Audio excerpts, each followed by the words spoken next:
congratulations on the success of Rainbow Six, right? We're coming on 4 years of the game, and it's only grown in player base and viewer base. So what has been Ubisoft's long-term strategy for success here? Yeah, and I think I think Rainbow has been really exciting for us. Whether we knew it or not back then, 3 or 4 years ago, Ubisoft was employing the right approach for a game like Rainbow. The dev team, right from the get-go, they knew what they wanted to make. They stayed true to that competitive vision for the game. And I think even more importantly, over the last 4 years, they've really listened to their fan base. I think, we've learned a lot from our community. They're obviously very vocal, very passionate, and the dev team and ourselves, we do a lot to listen to them, and I think it's really benefited us.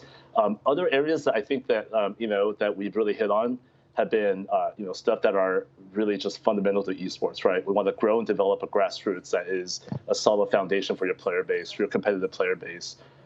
We always think globally about our storylines, but we want to lean into regional passions.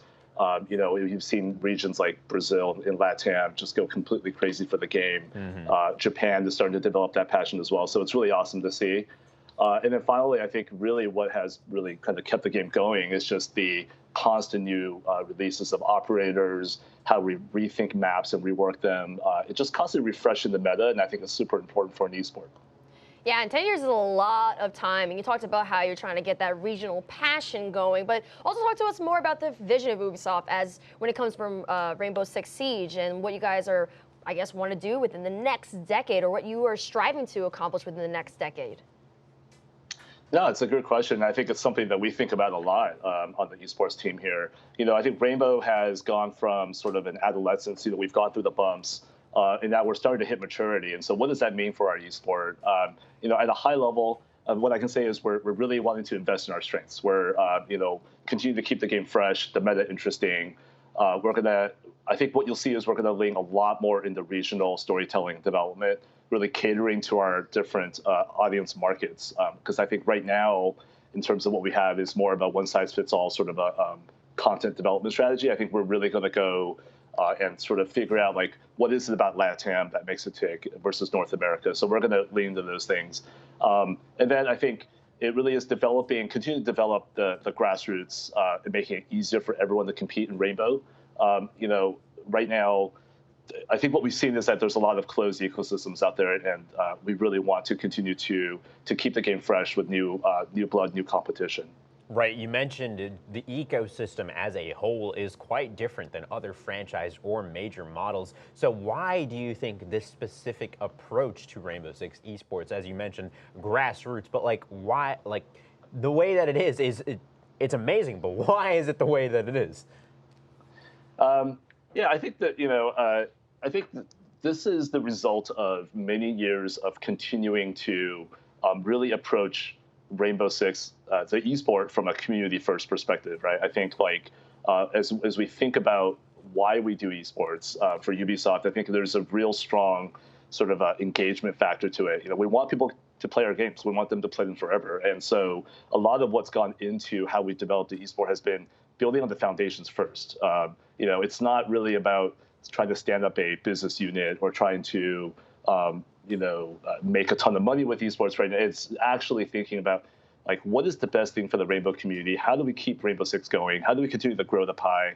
And I think we're starting to see some of that success come through as an esport, and so that's super exciting to me. But at the end of the day, and this is, I think, everyone across the board agrees with this, which is, our first priority is to our players and to our community, and to me, that is why the Rainbow structure is the way it is today. It's what's right for what we have today.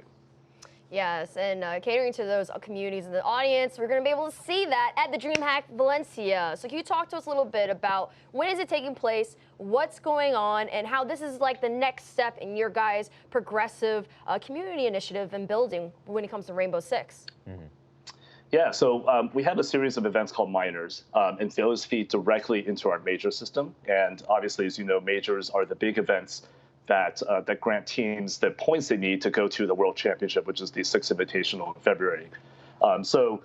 In minor, like Valencia, which is happening this weekend, it is a direct qualifier. It is actually the last global open qualifier for our Raleigh major that's coming up in the middle of August. And so this weekend, starting actually tomorrow, and this is the reason I love Dreamhacks, is that bring your own computer qualifiers. So basically anybody, squad of 5, can show up with their computers at their PCs and basically compete on the open floor at Dreamhack. So that's tomorrow. Friday, the 5th, is our first group stage broadcast. That continues through Saturday, where we have quarterfinals, and obviously Sunday's Championship Sunday. So there's 4 days of exciting rainbow action that's about to take place. This feeds directly into our major system, which feeds into the World Championship. So now you mentioned it already, right? Minors feed into the majors, and that majors that we're talking about is in Raleigh, and then the Pro League finals in Japan. So let's start with why Raleigh, right? Because that's like we talk about areas in the U.S. specifically that just don't receive that much limelight in terms of esports attention. Raleigh definitely underserved. And then we should talk about the Pro League finals in Japan, because Rainbow Six is really unique in having activated that Japanese esports fan base that really doesn't pay that much attention to first-person shooters in general. So let's talk about Raleigh, and then let's go to Japan. Cool. Yeah. Raleigh is something that we're super excited about. My team and I have been really heads down on really representing Rainbow in North America and making sure that it's the best sort of major event it can be for at a global level. And so it's taking place downtown Raleigh, North Carolina, at the Raleigh Convention Center. We're actually working with the municipal government there. They're super excited to have a big esport like Rainbow Six come through town. They're doing everything they can from sort of skinning the airport to all the way to downtown with banners and everything, really kind of welcoming Rainbow Six as an esport to town. We're excited about that. I think we're working with them because Raleigh is hungry, but also because it's a deeply East Coast time zone for us, and so that is really good for broadcast. And actually, in North Carolina and on the Eastern Seaboard, there are a ton of first-person shooter fans. And so for us, it's just sort of a convergence of good factors that create a good event.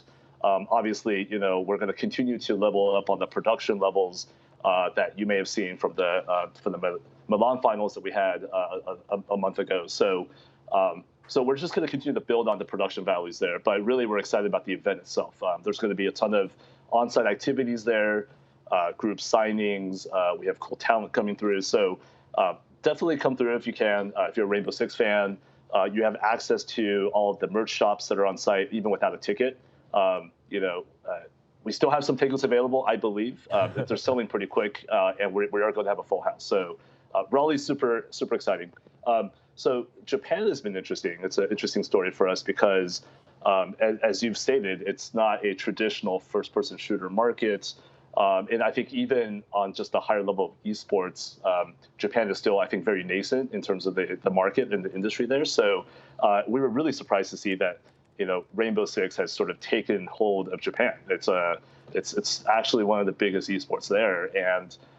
And so I think as tribute to that, to the fan base there and the passion that they have, it just makes sense for us to do a Pro League finals there. And we're super excited. It's in Tokoname, which is in the Aichi prefecture. I think the closest city is Nagoya. So I haven't personally been there, and so I'm excited to check it out. It's going to be a lot of fun, and really congrats on activating such a new market for first-person shooters. And really, that Nora Rengo crowd also goes crazy, and you got to love the antics that they're always putting up with the moose hands and all this. All right, so everybody, make sure you guys tune into Dreamhack Valencia shortly after. Tune into Raleigh, and then tune into the Japan Pro League Finals. Che, thank you so much for joining us, and here's to the continued success of Rainbow Six. Pick it up, too. Thanks, guys.